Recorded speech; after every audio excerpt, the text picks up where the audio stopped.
नमस्ते। देश का सबसे बड़ा टेलीविजन न्यूज नेटवर्क, देश का सबसे बड़ा हिंदी न्यूज चैनल पेश करता है देश का सबसे बड़ा मंच न्यूज 18 इंडिया चौपाल।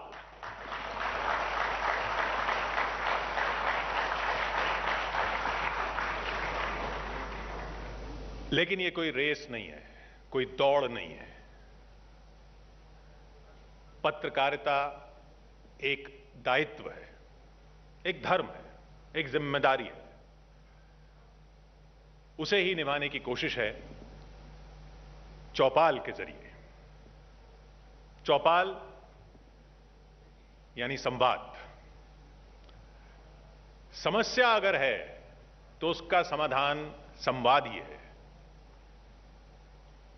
इस मंच पर हमारे साथ होंगे सियासत, समाज, सिनेमा, सबके बड़े चेहरे, और होगा संवाद। उस संवाद से जो निकलेगा, उस मंथन से जो निकलेगा, वो होगा चौपाल का हासिल। शुरू करते हैं। सबसे पहले हम स्वागत करेंगे बीजेपी के दिग्गज नेता, केंद्रीय मंत्री, सड़क परिवहन और हाईवे मंत्री नितिन गडकरी जी का।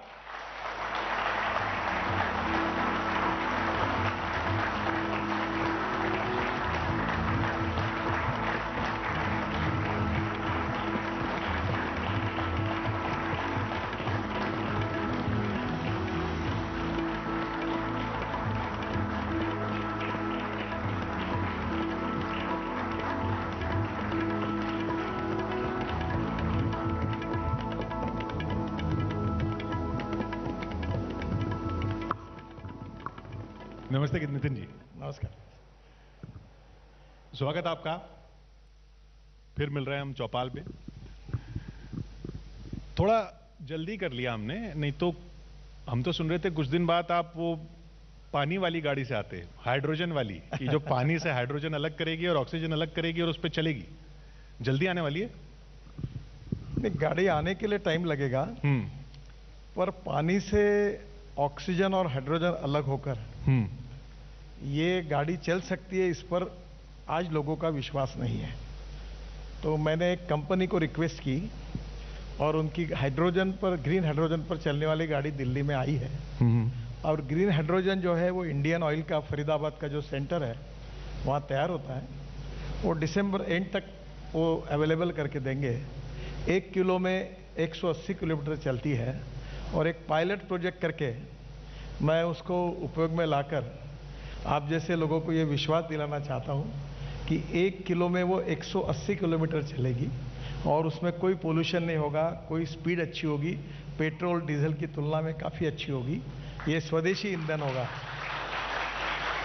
तो और उसमें चौपाल है करके आपको बता रहा हूँ कि ये जो गंदा पानी है, जो टॉयलेट का है, सीवेज का है, तो हमारे यहाँ नागपुर शहर में हम उसको पिछले 6 साल से बेचते हैं रिसाइकलिंग करके गवर्नमेंट ऑफ महाराष्ट्र को। तो हमको 300 - 350 करोड़ रॉयल्टी मिलती है गंदा पानी बेचकर। तो वहीं हमारा जो कचरे का डिपो है उसके ऊपर हम सोलर पैनल लगाकर एक पायलट प्रोजेक्ट करने की कोशिश कर रहे हैं कि सोलर पावर सस्ती हो जाएगी, क्योंकि रूफटॉप सोलर होगा और गंदा पानी फुकट में होगा। और अब इलेक्ट्रोलाइजर हमारे यहाँ देश में काफ़ी स्टार्टअप बनाने लगे हैं और उससे ऑक्सीजन और हाइड्रोजन अलग होगा और उससे ग्रीन हाइड्रोजन बनेगा और उसमें नागपुर की बस ट्रक चले, ऐसा प्रोजेक्ट को हम लोग शुरुआत कर रहे हैं। तो मुझे लगता है कि अनेक नगर परिषद क्षेत्रों में, महानगर पालिका के क्षेत्र में, गाँवों में ये सब हो जाएगा तो निश्चित रूप से प्रदूषण भी कम होगा और उसके साथ साथ फ्यूल भी सस्ता होगा। अभी वो $3 की कीमत कम से कम उसकी जाती है, पर मेरा अंदाज है कि हिंदुस्तान में जिस प्रकार से हमारे साइंटिस्ट काम कर रहे हैं तो ये 50-60 रुपए किलो तक आ जाएगा। सबसे सस्ता फ्यूल होगा। तो यानी आप कह रहे हैं कि 1 किलो हाइड्रोजन में 180 किलोमीटर, दिल्ली या नागपुर से दिल्ली में कितने किलो लग जाएगा? 3-4 किलो में हो जाएगा? नहीं, ये पहली बात तो ऐसा है कि ये जो होगा, ये हाइड्रोजन का फिलिंग स्टेशन अब इतने हाईवे पर होने के लिए थोड़ा टाइम लगेगा। पर जैसे दिल्ली में गाड़ी है, जैसे आपकी गाड़ी है, आप पेट्रोल की गाड़ी लेकर जा रहे होंगे तो 10 रुपए 1 किलोमीटर, अगर डीजल की जा रहे तो 7 रुपए पर किलोमीटर, और इलेक्ट्रिक पर जा रहे तो 1 रुपए पर किलोमीटर, और ग्रीन हाइड्रोजन पे जाएंगे तो शायद 70-80 पैसे पर किलोमीटर। तो ये डीजल और पेट्रोल हम इंपोर्ट कर रहे हैं।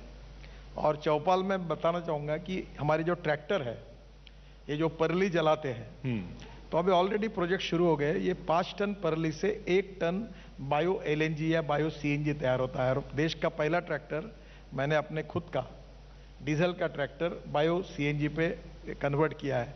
तो एक किसान की 1.25 लाख रुपए की बचत होगी। और ये जो लाखों टन परली हरियाणा, पंजाब, उत्तर प्रदेश में जो जलने के कारण दिल्ली में प्रदूषण की समस्या है, उसके कम से कम 700-800 इंडस्ट्री आएगी। और यहाँ हम जो गैस इंपोर्ट करते हैं, उसके बजाय हमारा किसान अब अन्नदाता नहीं ऊर्जादाता बनेगा और उसका इकोनॉमिक्स बदल जाएगा। ये सब सुनने में बहुत अच्छा लग रहा है। ये होगा, ये कब होगा? इसमें एक ही बात मैं आपको कह सकता हूं कि जो मैंने 7 साल में कहा है वो क्या नहीं हुआ, ऐसा एक भी बात आप मुझे बताइए। तो मैं आपको विश्वास के साथ बताता हूं कि ये निश्चित रूप में आने वाले 2-4 साल में होगा। जैसे मैं electric bike, scooter, auto rickshaw की बात कर रहा था, इलेक्ट्रिक कार की बात कर रहा था, तो आज आ गई। मैं अभी आपको बताता हूं कि निश्चित रूप से आने वाले 2 साल में हमारी पेट्रोल की कार, ऑटो रिक्शा और स्कूटर, और इलेक्ट्रिक की कार, स्कूटर और ऑटो रिक्शा, तीनों की कीमत 2 साल के अंदर लगभग समान होगी।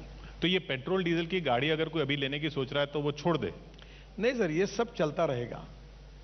देखो, किसी को हम बंद नहीं कर रहे। जो कभी कभी गलतफहमी हो जाती है, एक फ्लेक्स इंजन की टेक्नोलॉजी लाने का जो हम प्रयास कर रहे हैं, एथेनॉल भी डलेगा। हाँ, और उसमें ऐसा है कि ब्राजील, कनाडा और यूएसए में ऑलरेडी ये जितने ब्रांड है, BMW, Toyota, Honda, Hyundai, all, इनकी गाड़ियों में फ्लेक्स इंजन है। उसकी कीमत पेट्रोल गाड़ी के बराबर है। उसका अर्थ ऐसा है कि आप गाड़ी में 100% पेट्रोल डाल सकते या 100% इथेनॉल डाल सकते हैं। तो 100% पेट्रोल, तो पेट्रोल का भाव 120 रुपये और इथेनॉल का 60-62 रुपये। थोड़ी कैलोरिक वैल्यू इथेनॉल की कम है, फिर भी 30-35 रुपये की बचत है। इथेनॉल ग्रीन फ्यूल है। और आपको एक कैमरी करके कार है टोयोटा की, तो उसमें क्या है कि 40% वो गाड़ी चलते चलते इलेक्ट्रिसिटी तैयार करती है। तो मेरा जो सुझाव सोच है कि हमारी गाड़ियाँ flex engine with hybrid electricity, तो वो 40% वही गाड़ी चलते चलते इलेक्ट्रिसिटी तैयार करेगी और 100% इथेनॉल पे चलेगी, 100% पेट्रोल पे चलेगी। तो एकदम कंज्यूमर का बहुत बड़ा फायदा होगा। और दिल्ली जैसे शहर में ऑड इवन वगैरह की जो बात होती है, करने की जरूरत नहीं पड़ी। जिसके पास इलेक्ट्रिक गाड़ी है, जिसके पास फ्लेक्स इंजन की गाड़ी है, उसको कोई रोकेगा नहीं, क्योंकि उसका पोल्यूशन नहीं के बराबर होगा। तो फिर चुनाव के टाइम किसका रेट घटाएंगे? चुनाव के टाइम रेट किसका घटाएंगे? क्योंकि पेट्रोल का रेट तो तभी घटता है हमारे यहाँ। देखिए, भारत सरकार ने तो पेट्रोल डीजल के भाव कम किए। कुछ राज्य सरकार जो है, उन्होंने उसमें जो वैट लगता था उसके रेट कम। आज दिल्ली ने भी कम कर दिया। आज दिल्ली ने कम किए। अब महाराष्ट्र में हमारे अभी तक नहीं हुए। तो सब राज्यों ने अगर, सभी लोगों ने अगर वो रेट कम कर दिए तो कम होंगे। पर import substitute, cost effective, pollution free और इंडिजिनियस, स्वदेशी और स्वावलंबन, जो महात्मा गांधी और पंडित दीनदयाल उपाध्याय कहते थे, वही मैं अक्सर बात कह रहा हूं कि चलो गांव की ओर, चौपाल की ओर, और इस देश के किसान को समृद्ध संपन्न बनाओ। और मुझे लगता है कि ये जो अभी 8 लाख करोड़ का इंपोर्ट है, 5 साल में ये 25 लाख करोड़ की होने की संभावना है, पेट्रोल डीजल का। हाँ, ये पेट्रोलियम गैस और इसका। और ये अगर हमने 7-8-10 करोड़ भी बचाया तो ये पैसा जाएगा किसानों के घर में। जो राइस से इथेनॉल बन रहा है, कॉर्न से इथेनॉल बन रहा है, बायोमास से इथेनॉल बन रहा है, शुगर केन जूस से इथेनॉल बन रहा है, मोलाइसिस से इथेनॉल बन रहा है, बीएवी मोलाइसिस से इथेनॉल बन रहा है। तो इससे आज देखो हमारे देश की समस्या क्या है। आज आप चौपाल में हमारे ग्रामीण जनता की समस्या ये है कि हमारी एमएसपी से हमारी गेहूं, चावल, मक्का और शक्कर की कीमतें जो है कम है, एमएसपी ज़्यादा है। हमारे देश में 350 लाख टन चावल हमारे पास पड़ा है स्टॉक में, और इसलिए अब हमको इसके लिए पिछले 2 साल में, हमने इस साल नहीं है, शक्कर हमने एक्सपोर्ट करने के लिए पिछले साल 6,000 करोड़ सब्सिडी दी, उसके पहले साल पिछले साल में 4,000 करोड़ दी। इस साल ब्राजील में ड्रॉट पड़ने के कारण शुगर के भाव अच्छे, तो अभी शुगर एक्सपोर्ट हो रही। तो surplus of food grain is our problem. तो ये जो diversification of agriculture towards energy and power होगा, इससे देश के कृषि ग्रामीण क्षेत्र का, यानी चौपाल पर बैठने वाले लोगों का आने वाले समय में भला होगा, यही मेरा विश्वास है। ये आपने जैसे टैक्स की बात की फ्यूल पे, उसमें लोगों का ये सवाल रहता है कि इनकम टैक्स की जब विज्ञापन आते हैं, वो कहते हैं हम इनकम टैक्स दीजिए सड़क बनेगी। जीएसटी का विज्ञापन आता है, जीएसटी दीजिए सड़क बनेगी। फ्यूल पे सेस ले लेते हैं पेट्रोल में कि इतने सेस लगाइए हाईवे बनेगा। फिर हाईवे जब बन जाता है उस पर टोल ले लेते हैं। तो फिर वो इतना सारा पैसा जो टैक्स का लिया था, उससे तो सड़क बननी थी, सड़क बनने के बाद उस पर टोल क्यों दें? देखिए आपने सवाल बहुत अच्छा किया है और उसकी सच्चाई को समझे। पहली बात तो ऐसी है कि 1,20,000 करोड़ का मेरा बजट है और मैं काम कर रहा हूं 5 लाख करोड़ के। अभी आपको एक उदाहरण बताता हूं, यहां से बहुत से लोग मेरठ से रिलेशन रखते होंगे और आप भी शायद ये रोड पे 16 लेन का रोड बना है, आप कभी गए होंगे। मेरठ से दिल्ली आने के लिए 4.5 घंटे लगते थे। अभी मुझे लोग मिले, मैं अभी जाने वाला हूं उद्घाटन करने के लिए उस रोड पर, तो मुझे लोग मिले कि वो रोड से अब हम 40 मिनट में आए, 45 मिनट में आए। तो मैं एक छोटा सा सवाल पूछता हूं कि आपके गाड़ी का इंजन 4.5 घंटे गियर बदल बदल के धुआं फूकते हुए जाता था, तो वो कितना फ्यूल कंज्यूम होता था, और 40 मिनट में आए तो कितना बच गया। अगर रोड अच्छा बना, अभी हम लोग कर रहे हैं, दिल्ली से देहरादून 2 घंटे में, दिल्ली से हरिद्वार 2 घंटे में, दिल्ली से अमृतसर 4 घंटे में, दिल्ली से कटरा 6 घंटे में, दिल्ली से श्रीनगर 7 घंटे में, दिल्ली से मुंबई 12 घंटे में, और दिल्ली से जयपुर 2 घंटे में। ये मैं 2 साल के अंदर आपको एश्योर करता हूं।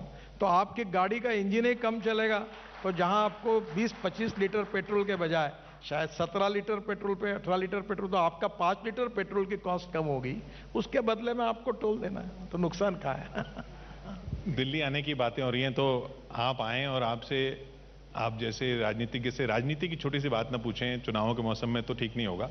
ये बताइए सर, ये कांग्रेस मुक्त भारत की बात होती थी, कांग्रेस मुक्त ऑपोजिशन सा हो रहा है, अब ऑपोजिशन में भी कांग्रेस मुक्त हो रहा है, लेकिन कांग्रेस मुक्त कैसे हुआ? उधर तृणमूल कांग्रेस, राष्ट्रवादी कांग्रेस, वाईएसआर कांग्रेस, इधर पंजाब लोक कांग्रेस, कांग्रेस तो खड़ी है, दूसरे रूप में खड़ी हो गई है। देखिए, ये जो शब्दशः अर्थ नहीं लेना चाहिए। कांग्रेस मुक्त ने इस देश में कांग्रेस को समाप्त कर देना, ऐसा नहीं है। अनेक सालों तक कांग्रेस सत्ता में थी और 1947 से लेकर 60-65 साल कांग्रेस को अवसर मिला, पर देश का विकास नहीं हुआ। जिस प्रकार से जनता की अपेक्षा थी उतना विकास नहीं हुआ है। तो इसलिए अब कांग्रेस की नीतियों से देश का विकास नहीं हो रहा, तो नए अल्टरनेटिव के रूप में अब कांग्रेस के बजाय जो अल्टरनेटिव है उनके साथ अगर मौका मिलेगा तो देश का विकास होगा। इस भाव में, वो स्पिरिट में कही हुई बात है।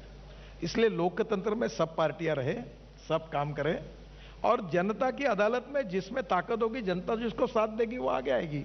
और आपको पता है कि क्रिकेट एंड राजनीति में कुछ भी हो सकता है।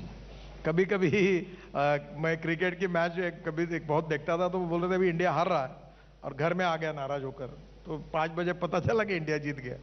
तो राजनीति में हर आदमी को मौका है, सर्वाइवल ऑफ द फिटेस्ट। तो पब्लिक का विश्वास संपादित करके जो लोग अच्छा काम करके कुछ परिवर्तन करके दिखाएंगे तो जनता उनको सपोर्ट करेगी, और जो नहीं कर पाएंगे उनको बदल देगी। और सरकारें आती है, बदलती है, लोग आते हैं, बदलते हैं, ये चलने वाला है। इसमें लोकतंत्र में किसी को मुक्त करके पूरा निकाल देना ये भाव नहीं है। यही है कि जिनको अवसर दिया, जो परफॉर्म ठीक नहीं कर पाए, तो दूसरे लोगों को अवसर देना चाहिए। इस भाव से वो आया। फिर आप लोगों ने उसका अर्थ निकाला कि कांग्रेस को सब जगह से निकाल दो। कांग्रेस एक पार्टी है, वो भी काम करे। हमारे में वैचारिक मतभिन्नता है, पर कोई दुश्मनी नहीं है, तो वो भी अपना काम करे, हम भी काम करें, बाकी भी पार्टी काम करे। जिसमें जनता का विश्वास होगा, जनता उसको चुन के देगी और वो काम करेंगे। क्योंकि वहां पहले राहुल जी की चुनौती थी, अब प्रियंका जी चुनौती बन के खड़ी हुई हैं। सर हर आदमी को चांस है, जैसे प्रियंका जी पे आप क्या कहेंगे? राहुल जी पे आपके व्यूज बिल्कुल सर क्लियर मैं है। आपको एक बात बताता हूं, आज कंज्यूमर के सामने सब चैनल ओपन है।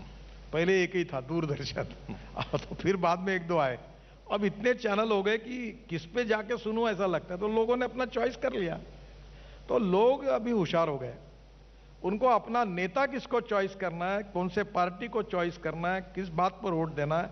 हमारा लोकतंत्र प्रगल्भ बन रहा है और लोकतंत्र में ग्रामीण जनता भी अब अपने सामाजिक, राजनीतिक, राष्ट्रीय सवालों पर उचित निर्णय करने लगे हैं। और लोकतंत्र में माँ बाप सरकार वही है, जनता की अदालत में वो जो निर्णय करेंगे वो लोकतंत्र में स्वीकार नहीं पड़ता है। क्योंकि कई बार तो इलेक्शन के बाद सरकारें बनती हैं ना। पिछली बार आपको याद होगा, आपका बड़ा रोल रहा गोवा में। अभी फिर वैसे ही रोल होगा? मैं रात को 12 बजे गोवा पहुंचा और सुबह 8 बजे सरकार बन गई थी जी। अब मैं क्या करूं कि कांग्रेस पार्टी के नेता सो गए थे। इस बार वो वाले नहीं है जिन पे आपने कहा था कि वो सो गए, इस बार दूसरे वाले हैं।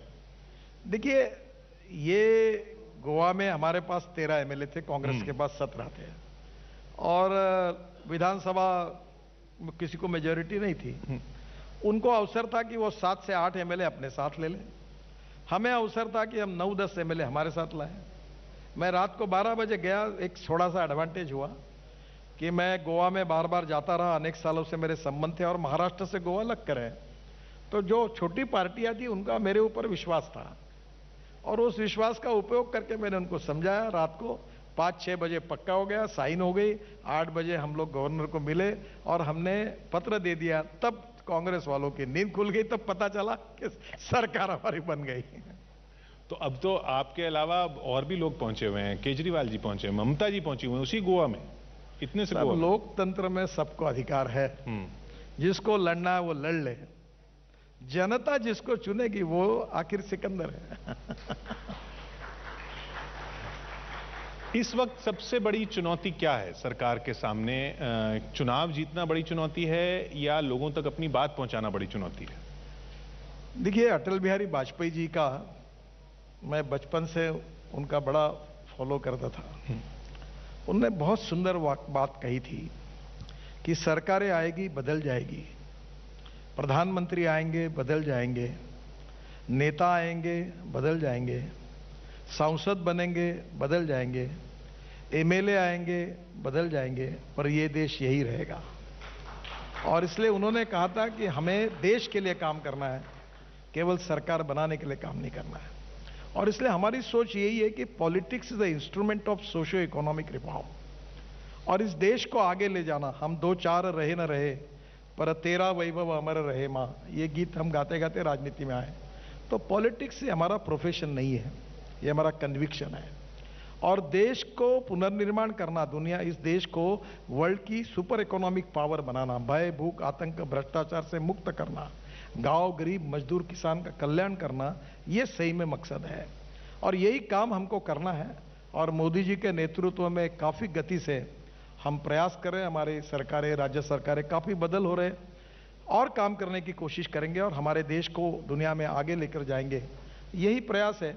और मुझे लगता है इसलिए चुनाव हारना या जीतना ये बड़ी बात नहीं। देखो, मेरी बात में, मैं साइकिल पे घूमता था, मुझे अभी भी दिल्ली मालूम नहीं है। मैं बीजेपी प्रेसिडेंट बनकर आया तो मुझे एक ही रोड मालूम है जो एयरपोर्ट से यहाँ से फिरोज शाह रोड पे जाता था, और आज भी मैं 90% दिल्ली नहीं जानता, मुझे नहीं पता, मैं कभी आया नहीं। मैं पोस्टर चिपकाता था, मैं दीवालों पर लिखता था, मेरा हस्ताक्षर गंदा था। तो उस समय ये टेक्नोलॉजी नहीं आई थी, फ्लेक्स बोर्ड नहीं आए थे, तो काले दीवार पर सफेद चुना लगाने का काम करना पड़ता था। तो वो सफेद चुना लगाने के लिए मैं इसलिए फिट था क्योंकि मेरा हैंड राइटिंग बहुत खराब था। तो मैं कहता था कि महात्मा गांधी जी में खराब था वैसा मेरा खराब है। मैं ग्रेट आदमी हूँ। तो मैं क्या करता था, चुना मारने का काम मैं करता था, और जिसका हैंड राइटिंग अच्छा था वो फिर गेरू या नील से उसके ऊपर लिखते थे। तो ऐसा आदमी जो कभी आया नहीं दिल्ली में, वो मैं पार्टी का प्रेसिडेंट बन गया, और जहां अटल बिहारी वाजपेयी जिस कुर्सी पे बैठे, अडवाणी जी बैठे, उसमें मैं बैठा। तो इसलिए हमारी पार्टी जो है ये कार्यकर्ताओं की पार्टी है, और मैं ये मानता हूं कि ये पार्टी केवल मकसद चुनाव जीतना नहीं है, मंत्री बनना ये जीवन का उद्देश्य नहीं है। देखो, आपको मैं बताता हूँ, मुझे बड़ी खुशी होती है। मैं मुंबई से वहाँ 18 साल था। अब तो मैं मुंबई जाता नहीं, पर मैं वर्ली बांद्रा सीलिंग प्रोजेक्ट बनाया, मैंने 55 उड्डान पुल बनाए, वो मुंबई पुणे एक्सप्रेस हाईवे बनाया। अब मैं उसको भूल गया हूँ, पर जब भी मैं हवाई जहाज में जाता हूँ तो मुझे कोई ना कोई लोग मिलते हैं और वो बोलते ये बनाओ वो बनाओ। तो मतलब मैं मुंबई में नहीं हूँ।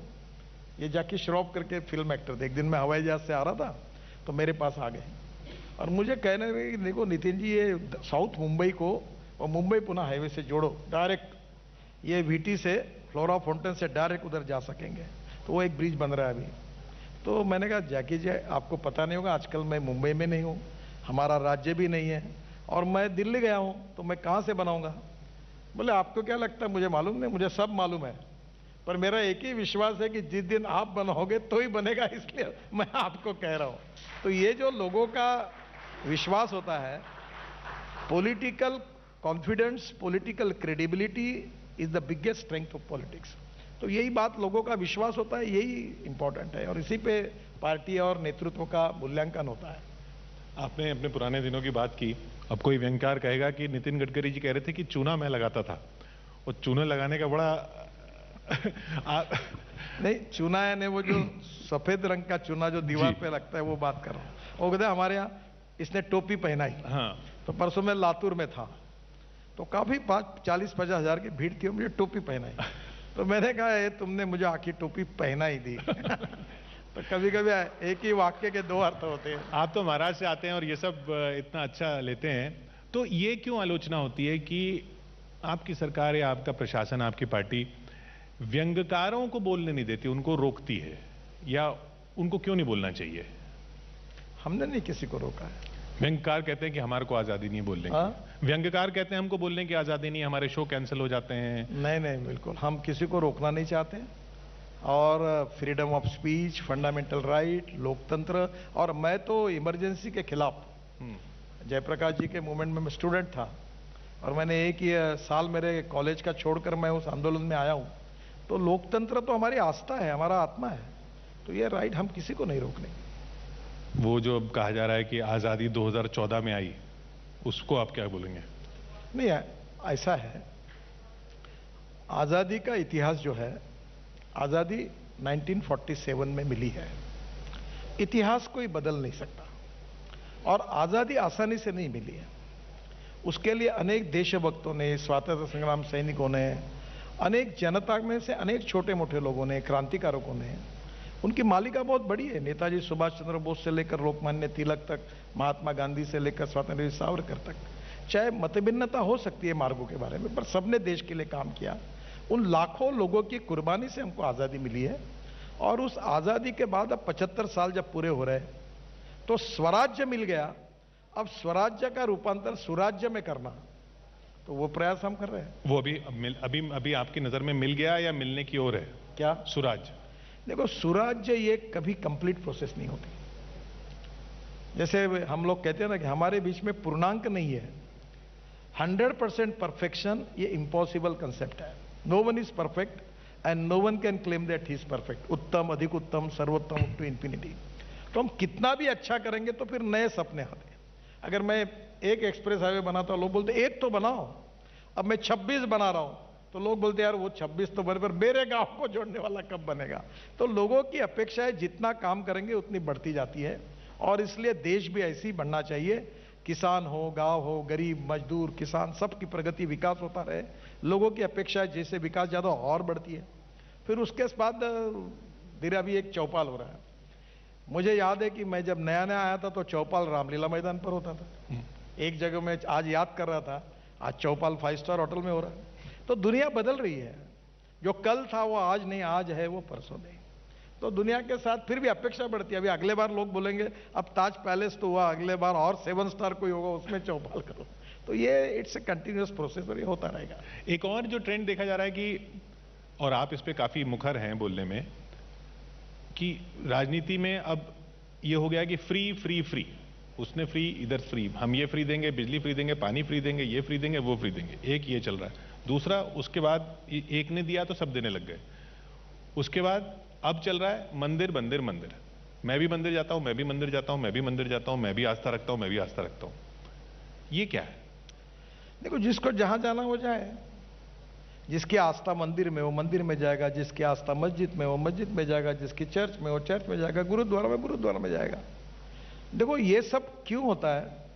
अब लोग होशियार हो गए। कोई कहीं भी जाए, घर में पति एक जगह वोट देती, पत्नी एक जगह देती और लड़का तीसरी जगह देता। तो अब लोगों के चॉइसेस है, तुम्हारे ये करने से लोग वोट देते, ये सच नहीं है। और धर्म पे वोट नहीं देते लोग? धर्म के नाम पे वोट नहीं देते? देखो, लोग बहुत ही जागरूक है।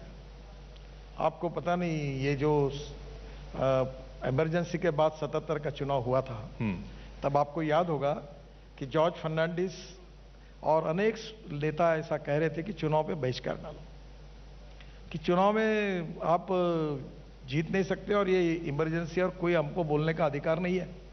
तो जॉर्ज साहब तो जेल में थे, तो बिहार से वो खड़े थे, शायद मुजफ्फरपुर से, तो उनका एक पुतला बनाया था और वो जेल में बंद है ऐसा, और वो घूमता था कॉन्स्टिट्यूंसी में, और जॉर्ज फर्नांडिस 3.5-4 लाख वोटों से चुन के आए।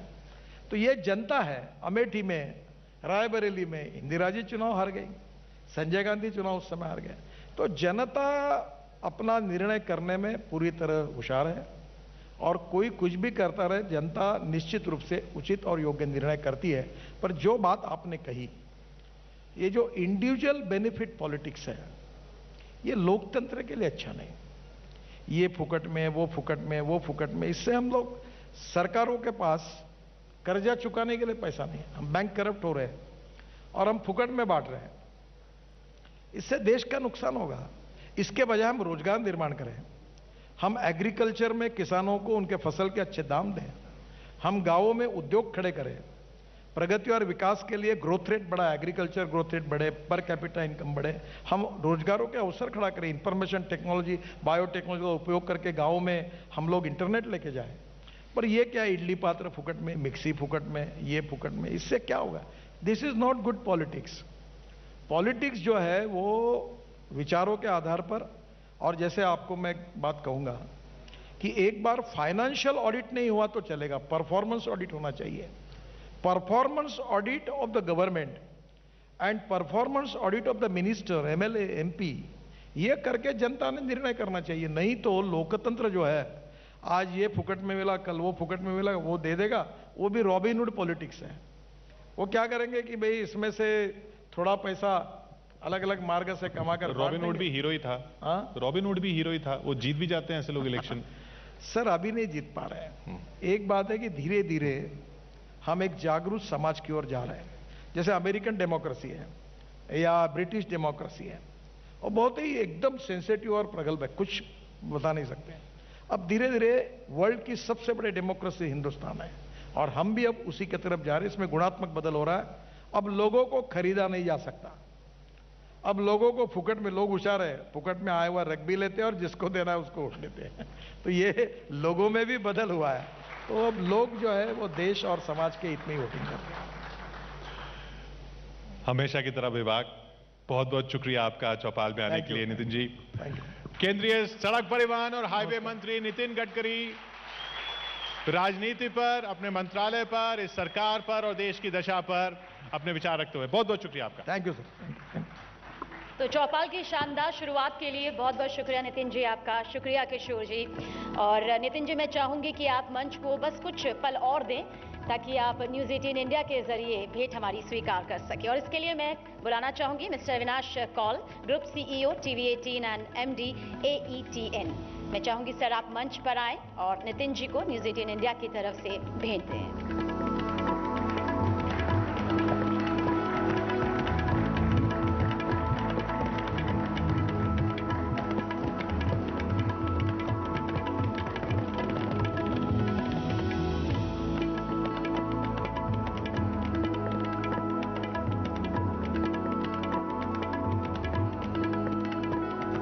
एक बार फिर से शुक्रिया नितिन जी, शुक्रिया किशोर, शुक्रिया मिस्टर अविनाश कौल। तो देश